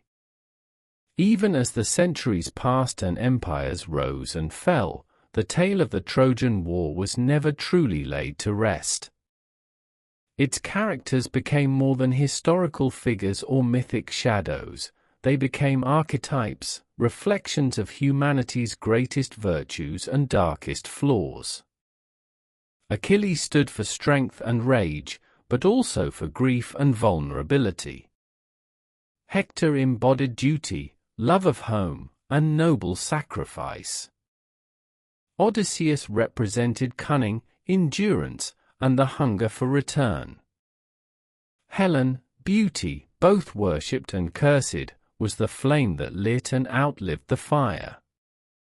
And Troy itself came to symbolize something greater than war, the fragility of civilization, the cost of desire, the fate that even walls cannot hold back. In the hands of storytellers, philosophers, and artists, the legend transformed. It was bent, reimagined, reproposed. Yet the heart of it endured. In times of peace, it was told as warning that glory pursued too far invites ruin. In times of war, it became justification that vengeance, once begun, must be carried to the bitter end. In every age, the Trojan War reflected what people needed to see. It is this quality, to shift without losing substance, that gives the legend its power. For Troy was never just a place. It was an idea of how easily pride becomes war. How love can be both salvation and curse. How the gods may guide us, but it is mortals who bleed. And so the tale lives. On canvas, in verse, in film and theatre, in the names we give our children and the fears we hide in our hearts. Not because we believe in wooden horses or golden apples, but because we know what it is to choose, to lose, to remember. And in that remembering, we keep the flame of Troy burning, not as tragedy alone, but as truth. Beyond the spears and songs, the war at Troy was, at its core, a story of suffering. Not in numbers, which cannot capture sorrow, but in lives broken, families torn, dreams turned to ash. For every Hector who fell with nobility, there were soldiers who died nameless. For every queen who mourned in marble halls, there were mothers who wept alone. The bard sang of champions, but the war consumed many who had never touched a sword. The women of Troy, once daughters of kings and keepers of temples, were dragged from their homes, bound for foreign lands. Some became concubines, others slaves, some lost to the silence of unrecorded pain. Their temples were desecrated, their gods dishonored, their voices drowned in fire and steel. Among the Greeks, too, suffering spread like ash. The years away stole fathers from sons, husbands from wives, kings from their kingdoms. The return was not joyous, but fractured, filled with suspicion, revenge, and exile. Families had aged. Children no longer remembered the faces of their fathers. Many who returned found no home left. And for those who had borne the weight of leadership, Agamemnon, Odysseus, Menelaus, the burden of command came with ghosts. Ghosts of comrades fallen, of decisions made in anger, of mercy denied. Even the gods, in the end, seemed weary. The war they had watched, provoked, and judged brought no divine satisfaction. Their temples would stand, but their presence would fade. Men would remember their names, but not with love. And in this, the true cost becomes clear. It was not the ruin of Troy. It was the breaking of hearts. The betrayal of hopes. The shattering of what it means to be at peace. And though we speak of war as glory, as destiny, as poetry, its truest measure lies in the absence it leaves behind. In the empty cradle. The burned door frame. The face turned forever toward the sea. That is the cost of Troy. Not in stone, but in sorrow. With the fall of Troy, a chapter of human history, or perhaps of human imagination, drew to a close. It was the end not only of a war, but of an era when gods walked among mortals, when heroes carried the fate of nations on their shoulders, when a single act of love or pride could alter the world's course. The age of bronze gave way to iron. The age of myth gave way to memory. The voices that once called out to Zeus and Athena now whispered to quieter gods, to reason, to justice, to the stories that hold us together. Troy had stood as a jewel of the East, a gateway between cultures, a city beloved and envied. Its fall was not just a military event, but a symbol of beauty undone by desire, of civilization crushed by pride, of how easily greatness can be devoured by flame. But even as the towers collapsed, something was born. In the silence after the fire, in the long shadow cast by loss, humanity began to tell its greatest story, again and again. Through Homer and Virgil, through tragedy and epic, through pen and brush and voice, the memory of Troy became a bridge across time. It was no longer a place on a map, but a place in the soul, where every act of courage remembers Hector, where every choice between comfort and glory echoes Achilles, where every exile carries the spark of Aeneas, and where every generation asks, quietly, whether we are building towers or preparing to burn them. Thus, the Trojan War did not truly end. It became eternal. A fire not of ruin, but of remembrance. And as long as we tell the tale, slowly, carefully, with awe and sorrow, we keep alive not only the city, but the questions it left behind. So now, as the wind quiets and the smoke clears, let us leave Troy not as victors, not as mourners, but as witnesses to a story vast as history, and as fragile as a flame.